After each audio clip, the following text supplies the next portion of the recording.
Alhamdulillahi Rabbil Alamin. Pour entrer dans le vif du sujet, je vais vous exhorter concernant un sujet important qui n'est autre que les 10 dernières nuits.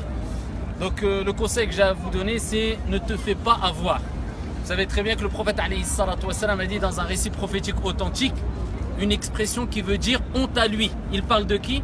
Celui qui a passé le mois du Ramadan. Et le mois du Ramadan est parti ou est sorti alors qu'il ne lui a pas été pardonné. Pourquoi honte à lui? Parce qu'Allah Azza wa Jalla nous donne d'énormes cadeaux pendant le mois du Ramadan. Et certes, le plus gros des cadeaux pendant le mois du Ramadan, ce n'est autre que Al-Ashrul Awakhir, les 10 dernières nuits du Ramadan.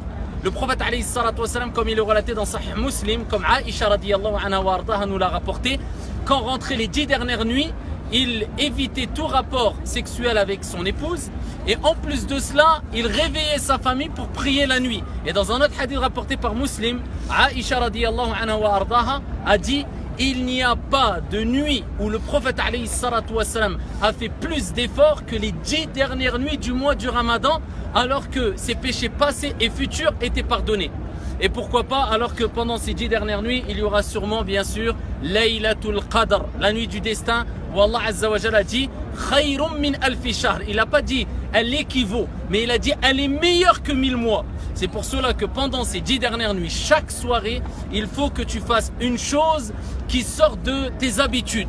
C'est-à-dire que tu fasses de cet acte d'adoration pendant ces 10 dernières nuits une habitude dont tu n'as pas l'habitude d'accomplir pendant les autres nuits.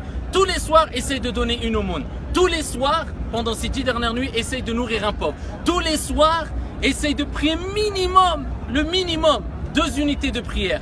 Toutes les nuits, eh bien, le dernier tiers de la nuit, essaye d'augmenter al-istighfar, la demande de pardon pour Allah Azza wa Jal.